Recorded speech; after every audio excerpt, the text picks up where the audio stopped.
हाय friends, मैं हूं Manav. Welcome to movie Shuvi. करते हैं आपस में पॉजिटिव सा नमस्कार। सैटरडे संडे वाला दिन लोगों का कोशिश यही रहता है कि यार एक वेब सीरीज लगाओ, फैमिली के साथ देख लो, कुछ सीख लो, मज़े ले लो या एंटरटेनमेंट ले लो, या फिर अगर कोई अपनी लैंग्वेज में कोई चीज़ आ जाए तो बहुत ही बढ़िया काम हो जाएगा, क्योंकि उस लैंग्वेज में फिर आपकी जो कनेक्टिविटी होती है आसान हो जाती है। इतना ऑफिस में काम वूम करने के बाद आपको लगता है कि यार ये नीचे सब टाइटल ना पढ़ने पड़े। ठीक है, तो उसी तरीके की एक सीरीज़ है पोचर। यहाँ पर मोस्टली आपको हिंदी ही आपको देखने को मिलेगी, और क्या कुछ है इसके बारे में, क्यों आपको देखनी चाहिए, या फिर आप इसके ऑडियंस नहीं है, यही सब चीज़ें यहाँ पर कवर करेंगे। और मैं इसको रिव्यू को थोड़ा इंटरेस्टिंग तरीके से, अलग तरीके से पेश करने वाला हूँ, ताकि आपको इसको समझने में दिक्कत ना आए। तो ये जो पोचर सीरीज़ है, ये आलिया भट्ट की प्रोडक्शन हाउस से आती है। आपको इसके अंदर कुछ ऐसे केरला के जंगलों के अंदर लेके जाया जाएगा, वाइल्ड लाइफ से रूबरू कराया जाएगा, जहाँ पर आपको बिल्कुल भी इंटरेस्ट नहीं आएगा। पहले तो फिर इसका मतलब आपको नहीं देखनी चाहिए क्या? नहीं, ऐसा बिल्कुल भी नहीं है कि आपको नहीं देखनी चाहिए। सीरीज़ के अंदर बहुत सारे ऐसे एलिमेंट कई बार डाले जाते हैं कि आपको जानवर से भी लगाव हो जाता है, आपको एक ऑब्जेक्ट से भी प्यार हो सकता है। उसके अंदर ऐसा क्या है जो ह्यूमंस को जोड़ता है, और या फिर कुछ ऐसे ह्यूमंस होते हैं जो लालच के अंदर आ जाते हैं। तो ये जो पोचर है, ये डिफरेंट काइंड ऑफ इन्वेस्टिगेशन है।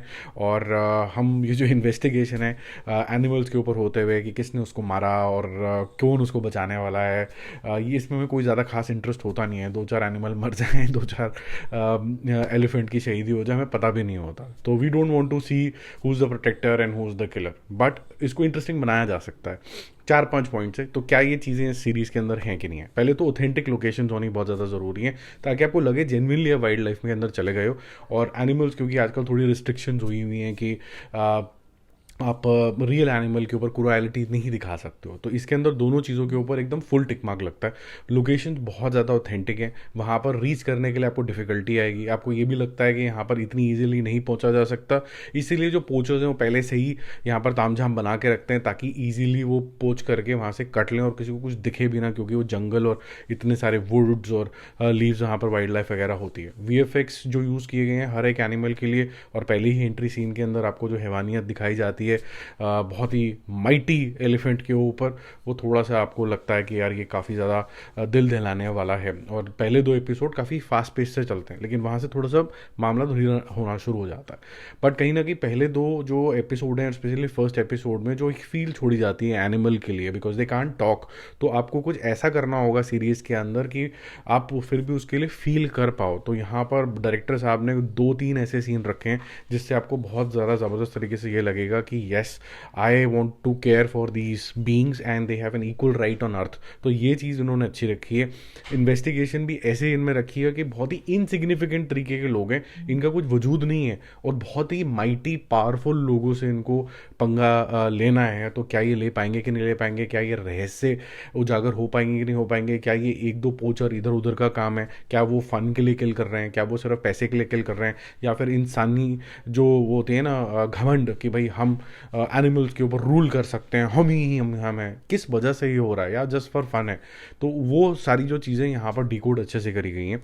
म्यूज़िक भी मेरे ख्याल से जहाँ जहाँ होना चाहिए ठीक है। यहाँ पर मोटिवेटर्स ऑफ द कैरेक्टर कि क्यों आप बचाने निकल गए हो। तो जो माया का कैरेक्टर आता है फॉर एग्जाम्पल, यहाँ पर जो मेन लीड के अंदर ही आती हैं, वो एक हंटर पोचर की ही बेटी होती हैं, वो फॉरेस्ट ऑफिसर हैं। तो वो कैसे अपने पास को राइट करना चाहती हैं, या अपनी फैमिली के पास को राइट करना चाहती है, वो है। रोशन मैथ्यू का कैरेक्टर आपसे एज अ कंप्यूटर का है, वो आपको रिलेट करेगा। दिव्येंदु हल्का सा माइन्यूट सा ग्रे शेड आपको यहाँ पर आपको देखने वाला है, और आपको बहुत अच्छा यहाँ पर कैरेक्टर दिखेगा as a veteran who understands the dynamics of politics and जिसे कहते हैं ना पूरे जंगल को जानना, और उनको पता है कि ये खतरा अगर हमने अनवील करे तो बड़ा खतरा क्या आएगा। तो एक सूत्रधार का रोल काफ़ी अच्छा रहता है।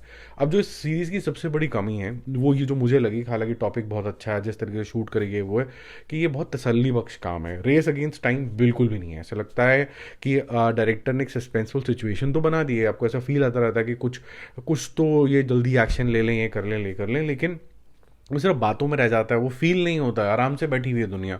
तो उसकी वजह से ये जो सीरीज़ है अब ये काफ़ी ठंडा वॉच हो जाते हैं। इसके अंदर वो जो इग्निशन होना चाहिए वो नहीं होता, और उसकी वजह से जो आपका लगाव फर्स्ट एपिसोड के अंदर एनिमल्स के लिए होता है वो भी नीचे गिरता चला जाता है, और कहीं ना कहीं ये लूज़ कर जाती है steam. Why to care for animals to the point कि ये सिर्फ एक तस्करी का मामला टाइप ही रह जाता है। हालांकि 8th एपिसोड थोड़ा सा फिर भी थ्रिलिंग है, उसके अंदर काफ़ी कुछ डालने की कोशिश करी है ताकि एक ऑथेंटिसिटी वापस आ पाए कि हाँ रेस अगेंस्ट टाइम थी।